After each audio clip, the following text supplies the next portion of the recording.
पिछले एपिसोड में you how ने अपने सिमुलेशन पावर का यूज करके ट्विन साइक्लोप्स को बहुत ही आसानी से वहाँ से भगा दिया था, लेकिन तभी उस वक्त वहाँ पर उसे कोई चमकती हुई चीज आते हुए नजर आई थी। इसके बाद अगले सीन में हम देखते हैं कि वह कुछ और नहीं बल्कि एक सोल बीस्ट होता है, जिसका बॉडी के अंदर से बहुत सारी लाइट पावर बाहर आ रही थी। और इसके अलावा हम देखते हैं कि वह दिखने में भी बहुत शानदार लग रहा था, लेकिन तभी हम देखते हैं कि उसके बॉडी के अंदर से निकल रही पावर में हीलिंग पावर होती है और इसीलिए यहाँ के जड़ हुए बीस्ट हील होने लगते हैं। तभी हम देखते हैं कि यू हाउ भी इसे देख पूरी तरह से हैरान हो गया था और वो कहने लगता है कि इसके भी पास में थर्ड आई है, जो कि बिल्कुल ही मेरे क्रिएचर आई के जैसे है। इसी के साथ वो कहने लगता है कि इसके पास में तो हीलिंग पावर भी है और इसीलिए इसके वजह से यहाँ के मरे सोल बीस्ट अपने आप ही हील हो रहे हैं। इसके बाद हम देखते हैं कि वहाँ के बाकी सभी सोल बीस्ट वहाँ से भागने लगते हैं, जबकि वही दूसरी तरफ हम देखते हैं कि विंग टियानमेन के ऊपर काफी गुस्सा होने लगती है और वो कहने लगती है कि क्या तुमने इसे ही युवाओं के लिए खोजा है। तब इसे देख टियानमेन भी विंग से डरने लगता है और कहने लगता है मुझे ऐसा फील हुआ कि यह सोल बीस्ट युवाओं के मेंटल फ्लक्चुएशन के लिए बेस्ट है, जिसकी वजह से मैंने युवाओं को उधर जाने के लिए कहा था।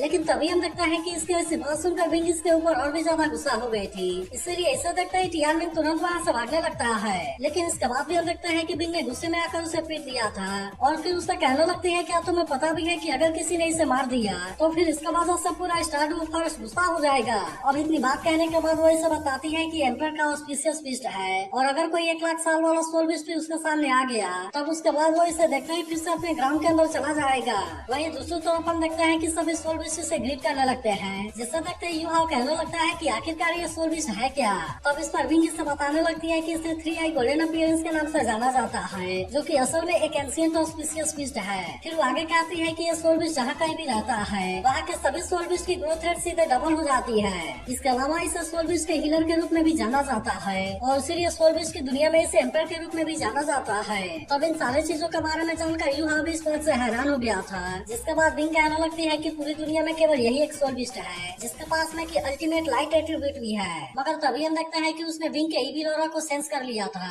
और अब इसीलिए वो गुस्से में अपने पावर को रिलीज करना शुरू कर देता है। तब इसका वजह से हम देखते हैं कि युवा भी यहाँ पर छिपने के लिए कुछ नहीं कर पाता और फिर वो कहने लगता है कि यहाँ के सोल बीस्ट को हर्ट करने वाला मैं नहीं बल्कि वो साइक्लोप्स है। और इसके बाद वो इसे इशारा करते हुए बताने लगता है कि वो उधर चला गया, लेकिन अभी भी हम देखते हैं कि वो 3 आई वाला सोल बीस्ट इसके किसी भी बात को सुनने के लिए रेडी नहीं होता और अब वो तुरंत ही इसके ऊपर अटैक करने के लिए इसके सामने भी आ गया था। मगर तभी हम देखते हैं कि इलेक्ट्रोलक्स यहाँ पर कुछ कर देता है, जिसकी वजह से वो 3 आई सोल बीस्ट इसके सामने शांत हो गया था और अब इसीलिए वो युवाओं के ऊपर बिल्कुल भी अटैक नहीं करता। लेकिन युवाओं को अभी भी समझ में नहीं आया होता कि यहाँ पर क्या हुआ, जिसके बाद इलेक्ट्रोलक्स बताने लगता है कि यह सोल बीस्ट डेस्टिनी को सेंस कर सकता है, इसीलिए ही मैंने तुम्हारे लिविंग आई को एक्टिवेट कर दिया है और फिर उसे मैंने इसके वर्टिकल आई से कनेक्ट कर दिया है, क्योंकि इलेक्ट्रोलक्स उसे इसके कुछ एबिलिटी के बारे में इंट्रोड्यूस करवाना चाहता था। इसीलिए वो युवा से कहता है कि तुम इसके बारे में बिल्कुल भी चिंता ना करना, क्योंकि वह तुम्हें बिल्कुल भी हर्ट नहीं करेगा। तब इसके बारे में सुनकर युवा भी इसके लिए रेडी हो गया था, जबकि वही उधर हम देखते हैं कि वो सोल बीस्ट इसके मेमोरी के बारे में देखने लगा था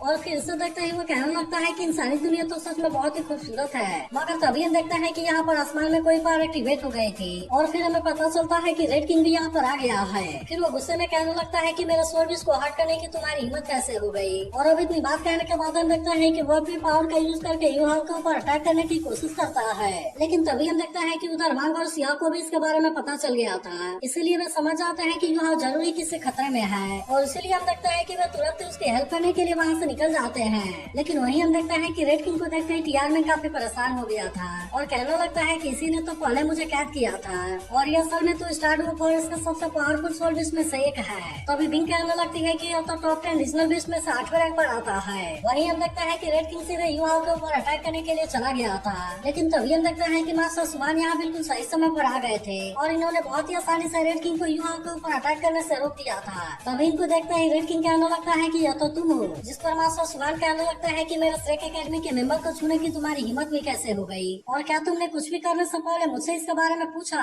लेकिन इसके बाद भी हम देखते हैं कि रेड किंग को इसके बारे में कोई भी चिंता नहीं होती और वो मास्टर सुबान से कहता है तुम्हें क्या लगता है कि मैं तुमसे डरा हुआ हूँ। तब इसकी ऐसी बात सुनकर मास्टर सुबान भी इसके ऊपर काफी गुस्सा हो जाते हैं और फिर हम देखते हैं कि वो रेड किंग का सामना करने के लिए भी पूरी तरह से रेडी हो गए थे और इसीलिए वो अपने पावर को एक्टिवेट करके उसका सामना करने के लिए रेडी हो गए थे। लेकिन इसके बाद भी हम देखते हैं कि रेड किंग को इसके बारे में कोई भी चिंता नहीं होती और वो भी तुरंत अपने पावर का यूज करके मास्टर सुबान का सामना करने के लिए आ गया था। लेकिन हम देखते हैं कि वो मास्टर सुबान के सामने ज्यादा कुछ नहीं कर पाता और इसीलिए मास्टर सुबान अपने ताकत का यूज करके उसको बहुत ही आसानी से पीछे भेज देते हैं। फिर वो रेड किंग से कहने लगता है कि तुम्हें इसके बारे में परेशान होने की जरूरत नहीं है, क्योंकि तुम किसी भी तरह से मुझे नहीं हरा पाओगे। तब इस पर रेड किंग कहने लगता है कि तुम्हारा स्टूडेंट टेम्पर के ऑस्पिशियस भी इसको मारना चाहता है, और इसीलिए अगर मुझे यहाँ पर अपने लाइफ को भी सेक्रीफाइस करना पड़ा तो मैं पीछे नहीं हटूंगा, और अगर मैं मरूंगा तो तुम्हें भी अपने साथ लेकर मरूंगा। लेकिन तभी रेड किंग कहने लगता है कि शायद तुम्हें इसके बारे में कोई मिसअंडरस्टैंडिंग हुई है, क्योंकि मेरे पास तो 3 आई गोल्डन फिश को मारने का कोई भी इंटेंशन नहीं है।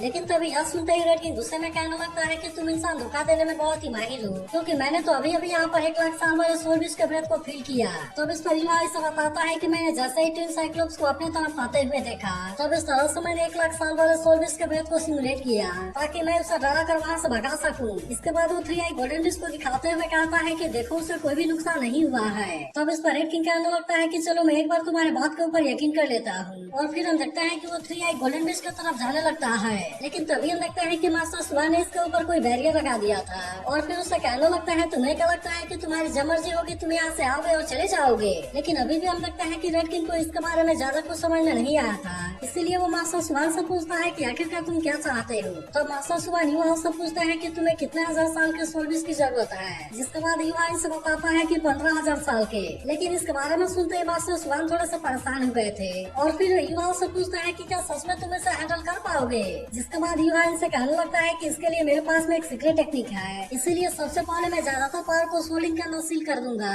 और फिर उसके बाद में केवल एक छोटे से हिस्से को एब्जॉर्ब करूंगा जब तक कि मेरे बॉडी को कुछ ताकत नहीं मिल जाती। फिर वो आगे कहता है कि उसके बाद मैं धीरे धीरे बाकी के पावर को भी एब्जॉर्ब करूंगा, लेकिन यह मेथड असल में केवल स्पिरिचुअल सोल मास्टर के लिए यूजफुल है। तब इसके बारे में जानकर मास्टर सुबह रेड किंग से कहता है कि क्या तुमने इसके बारे में सुन लिया, क्योंकि मुझे 15,000 साल के कल्टीवेशन वाले सोल फिश की जरूरत है। जिसके बाद हम देखते हैं कि आखिरकार रेड किंग इनकी बात मानने के लिए रेडी हो गया था, और इसीलिए वो यहाँ से 15,000 साल वाले सोल फिश को लेने के लिए चला जाता है। लेकिन हम देखते हैं कि 3 आई गोल्डन फिश अभी भी यहीं पर था, और वो अभी भी युवा के मेमोरी को देख रहा था। लेकिन तभी हम देखते हैं कि वन और सियाओ भी भागते हुए यहाँ पर आ गए थे, और सियाओ मास्टर सुवान से पूछने लगती है कि अभी यहाँ पर क्या हुआ। लेकिन इस पर मास्टर सुवान केवल इतना कहता है कि सब कुछ ठीक है। तभी हम देखते हैं कि सियाओ भी 3 आई गोल्डन फिश को देख काफी हैरान होने लगती है, और कहने लगती है कि यह तो काफी क्यूट है। मगर तभी इसी वक्त हम देखता है कि रेड किंग एक 15,000 साल वाले सोल फिश को यहाँ पर लेकर आ गया था, और इसीलिए वो इनसे कहता है कि अब तुम ऑस्पिशियस फिश को यहाँ से जाने दो। और तभी मास्टर सुवान कहने लगता है कि वैसे तो इसके पास में 15,000 साल की कल्टीवेशन है, लेकिन इसके बाद भी इसकी क्वालिटी उतनी अच्छी नहीं है। तब इस बात की वजह से हम देखता है कि रेड किंग को काफी गुस्सा आने लगता है।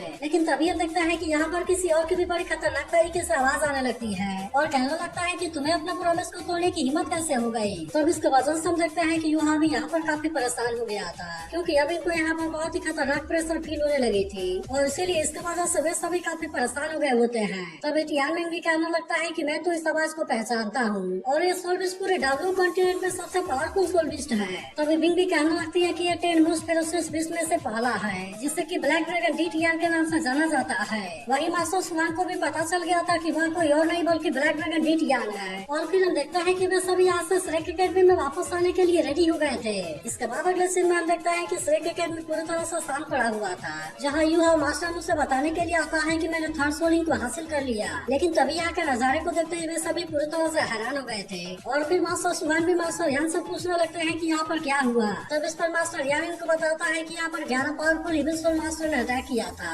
जिनमें से 4 तो डालवो टाइटल वाले भी थे। इसीलिए मास्टर मू को भी फाइट करने के लिए वहाँ पर जाना पड़ा था, जिसके वजह से सियाओ मौका पाकर यहाँ से भाग गई। तब इसके बारे में जानकर वे सभी भी इस बात से काफी परेशान हो गए थे। फिर मास्टर मू कहने लगता है कि वैसे तो मैंने उनमें से आधे को मार दिया, लेकिन इसके बाद भी अफसोस की बात यह है कि केवल एक डालवो टाइटल वाला मारा गया। और इतनी बात कहने के बाद वो कहते हैं कि मुझे जिस चीज के बारे में सबसे ज्यादा चिंता थी, आज वो चीज आखिरकार हो ही गई। तभी एक और मास्टर सुवान से कहने लगता है कि मास्टर मू सियाओ को नहीं बचा पाए, और इसीलिए उनको सबसे ज्यादा इसी के बारे में चिंता है। तब इस पर मास्टर सुवान गुस्सा होते हुए कहता है कि केवल जिंग चेनी सीक्रेट रूम में एंटर हुआ है। तभी काइमियर भी परेशान होते हुए कहने लगती है कि मिंगी टिंग तो इविल रोज मास्टर के साथ में मिला हुआ है, इसलिए क्या इसके बाद भी हम अपने स्टूडेंट को एक्सचेंज करने के लिए वहाँ पर भेजेंगे। तभी सियान लाइनर भी कहने लगती है कि उन्होंने तो हमारे एकेडमी के ऊपर लेवल 9 वाले सोल कैनन को टारगेट किया था, और इसलिए मुझे ऐसा लगता है कि हमें इसके बारे में पूरी तरह से केयरफुल होना चाहिए। लेकिन तभी युवा मास्टर मू के सामने आकर कहता है कि मैं वहाँ पर जाने के लिए रेडी हूँ, जिस पर मास्टर मू से कहता है कि तुम तो बड़े ही बहादुर हो। इसके बाद हम देखता है कि मास्टर मू भी इसे वहाँ पर भेजने के लिए रेडी हो गए थे।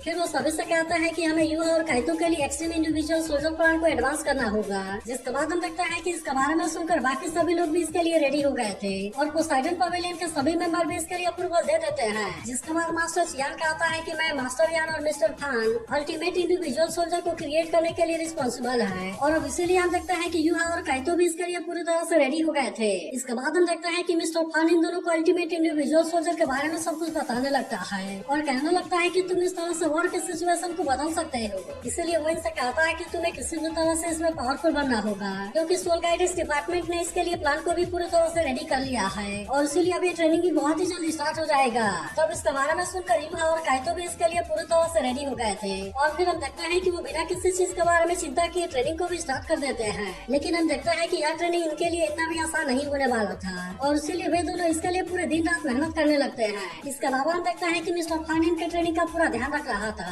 और वो कोशिश कर रहा था कि वे किसी भी तरह से इसमें कमजोर ना रहे। अब इसके कुछ समय के बाद हम देखते हैं कि यूहा इसमें बहुत ही शानदार तरीके से परफॉर्म करने लगा था और इसीलिए सभी लोग इसके लिए उसकी तारीफ करने लगते हैं। लेकिन अभी भी हम देखते हैं कि इसमें इनको बहुत ज्यादा टाइम लगने वाला था और इसीलिए वे दोनों भी इसके लिए अपने तरफ से पूरी मेहनत कर रहे होते हैं। लेकिन वहीं हम देखते हैं कि मास्टर मुंह की कंडीशन अब धीरे धीरे खराब हो रही थी और इसीलिए ऐसा लग रहा था कि अभी ज्यादा टाइम के लिए नहीं जा पाएंगे। फिर हम देखते हैं कि इन दोनों का पूरा टाइम ट्रेनिंग में जाने लगा था और वे दोनों भी इसके लिए अपने तरफ से पूरी मेहनत कर रहे थे। इसके अलावा हम देखते हैं कि कुछ समय के बाद सोल गाइड वेपन के साथ में भी प्रैक्टिस करना स्टार्ट कर देते हैं, जहाँ पर हम देखते हैं कि इन्होंने एक एक करके अपने सारों प्लेयर को बहुत ही आसानी से मार दिया था। इसके अलावा हम देखते हैं कि इनको और भी अलग अलग तरीके से ट्रेन किया जा रहा था, जिसमें भी वे दोनों बहुत ही शानदार तरीके से परफॉर्म कर रहे थे। इसके बाद अगले सीन में हम देखते हैं कि वे दोनों बहुत सारे स्टूडेंट के बीच में खड़े हो गए थे, जहाँ पर कि वे सभी स्टूडेंट बहुत सारे सोल गाइड का यूज करके इनके ऊपर अटैक करने की कोशिश करते हैं। लेकिन इसके बाद भी हम देखते हैं कि यूहा इनका सामना करने के लिए रेडी हो गया था और इसलिए जब वो अटैक करना स्टार्ट करता है तो इसमें से कोई भी कुछ नहीं कर पाता। तभी इसी बीच हम देखते हैं कि वे सभी फिर से इसके ऊपर अटैक करना स्टार्ट कर देते हैं। लेकिन इसके बाद भी हम देखते हैं कि यूहा को इसके बारे में बिल्कुल भी कोई चिंता नहीं होती और वो अभी भी बड़ा शानदार तरीके से इनके हर एक अटैक से खुद को बहुत ही आसानी से बचा रहा था। इसके बाद हम देखते हैं कि वो इनके बीच से बहुत ही आसानी से बचकर बाहर आ गया होता है और इसीलिए वे सभी मिलकर भी इसे रोकने के लिए कुछ नहीं कर पाए होते। वहीं दूसरी तरफ हम देखते हैं कि काइतो भी बड़ा शानदार तरीके से परफॉर्म कर रहा था और इसीलिए उसके ऊपर भी अटैक कर रहे स्टूडेंट उसका कुछ नहीं कर पाते। लेकिन तभी हम देखते हैं कि यूहा यहाँ पर अपने लिविंग आई वाले पावर का भी यूज करने लगा था, जिसका वजह से अभी से कोई भी इसके प्रेशर के सामने कुछ भी नहीं कर पाता और हम देखते हैं कि यूहा ने इन सभी को बहुत ही आसानी से हरा दिया था। वहीं उधर हम देखते हैं कि बहुत सारे स्टूडेंट काइतो के ऊपर अटैक करने की कोशिश कर रहे थे, लेकिन इसके बाद भी हम देखते हैं कि काइतो ने फ्लाई करके इनके अटैक से खुद को बचा लिया था और इसके बाद वो भी इनके ऊपर अटैक करना स्टार्ट कर देता है। तब इसके वजह से हम देखते हैं कि इनमें से कोई भी इनके सामने कुछ नहीं कर पाया होता और उन दोनों ने इन सभी को बहुत ही शानदार तरीके से हरा दिया होता है। अब इस तरह से हम देखते हैं कि उन दोनों ने अल्टीमेट इंडिविजुअल सोल्जर को बहुत ही आसानी से पास कर लिया था, जिसके वजह से सभी लोग भी इस बात से काफी खुश हो गए होते हैं और फिर हम देखते हैं कि वे सभी इनके लिए तालियां भी बजाने लगे थे। इसके बाद अगले सीन में हम देखते हैं कि यूहा और काइतो अकेले में होते हैं, जहाँ पर यूहा कहने लगता है कि अब तो 2 साल का समय गुजर गया और आखिरकार मैं लेवल 40 में पहुँच गया हूँ। और इसके अलावा हम देखते हैं कि वो लेवल 5 वाला सोल मेंटर भी बन गया था। तभी काइतो भी कहने लगता है कि मैं भी सोल किंग में ब्रेक थ्रू कर गया हूँ और इस तरह से मैं भी लेवल 6 वाला सोल मेंटर बन गया हूँ। लेकिन तभी हम देखते हैं कि वह भी यहीं पर था और कहने लगता है कि मैंने 4th सोलिंग को भी हासिल कर लिया है और इस तरह से मैं लेवल 44 में एंटर कर गया हूँ। लेकिन तभी हम देखते हैं कि सियाओ बेई और बाकी लोग भी यहाँ पर आ गए थे और वे यूहा से कहने लगता है कि तुमने तो इन 2 सालों में बहुत ही शानदार प्रोग्रेस कर लिया, जिस पर यूहा भी कहता है कि हाँ, इन 2 सालों में हमारी ताकत और भी ज्यादा बढ़ गई है। तभी सेंसी कहने लगता है कि हम सिलेक्ट 7 मंथ्स और फिर से अपने पावर को दिखा सकते हैं। तभी अचानक से देखता है कि इनके सामने से कोई लाइट पिलर बाहर आने लगती है, जिसके बाद लगता है कि मास्टर जैन भी यहाँ पर आ गया था और वो उदास होते हुए कहता है कि मास्टर मुझे तुम्हें बुलाया है। तो अगर एक्सप्लेनेशन